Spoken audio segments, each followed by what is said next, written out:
j'étais le président du Faso, il aurait fallu imposer, laisser autoriser cette manifestation. Elle aurait pu offrir au président du Faso le meilleur baromètre pour avoir une idée claire de la colère de son peuple et ainsi prendre les mesures nécessaires.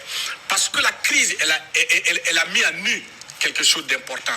Elle a révélé, je ne dirais pas un président solitaire, mais un président esselé, laissé seul lorsque le bateau a commencé à tanguer. Tous ont sauté, tous ont commencé à se chercher. Même les activistes du MPP. Beaucoup ont dit, allez-y appeler les ministres pour venir vous défendre sur les réseaux sociaux. Nous vous défendons depuis 6 ans, vous ne faites rien pour nous. C'est ceux qui vous attaquent que vous aidez le plus. Il y a des ministres qui étaient prêts à franchir la frontière. Le président est resté seul. L'attaque d'Inata a eu lieu un dimanche. Jusqu'à jeudi matin, il n'a eu le soutien d'aucun militaire. Le président était seul. Il n'y avait aucune stratégie de la part de l'appareil politique au pouvoir, aux côtés du président. Il est resté seul.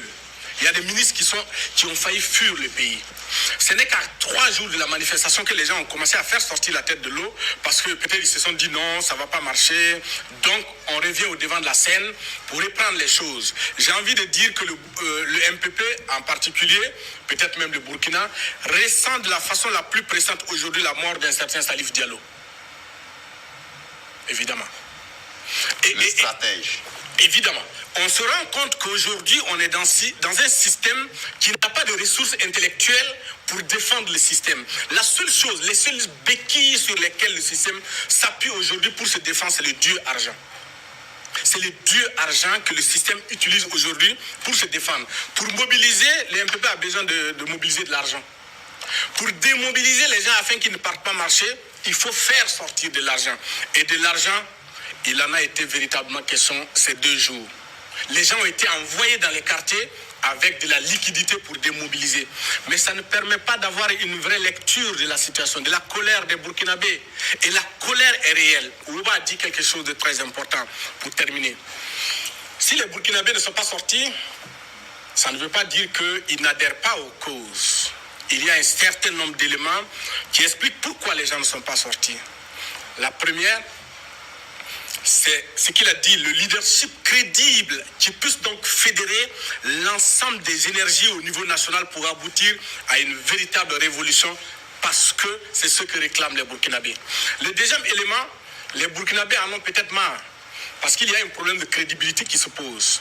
En 2014, ils sont sortis pour donner leur poitrine au 14-5 au niveau du rond-point des Nations Unies pour chasser la garde prétorienne de Blaise Compaoré et prendre l'Assemblée nationale. Chasser Blaise Compaoré après 27 ans de pouvoir. C'était une conviction. Ils sont sortis parce qu'ils avaient véritablement besoin d'un changement pour leur pays. Mais à l'arrivée, on s'est rendu compte que la transition a été la plus grande arnaque politique de l'histoire du Burkina Faso. Des gens qui sont sortis pour lever le poignet de Thomas Sankara et qui ont transféré des dizaines de milliards hors du pays en l'espace de 12 mois.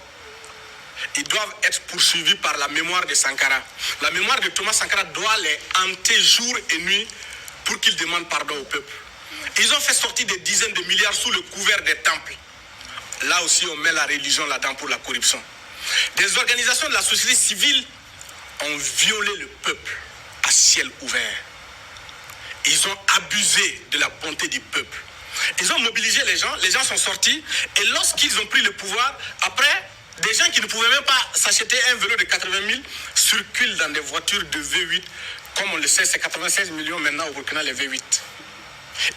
Donc, ça veut dire qu'aujourd'hui, on a une colère nationale qui est là, mais les gens ne veulent pas sortir parce qu'il n'y a pas une image crédible qui puisse donc fédérer et porter sur ses épaules la colère nationale. Mais le président du Faso doit être à l'écoute parce qu'il est désormais seul. Cette crise doit lui donner, je vais dire, c'est une chance pour lui, mais c'est la dernière chance pour lui.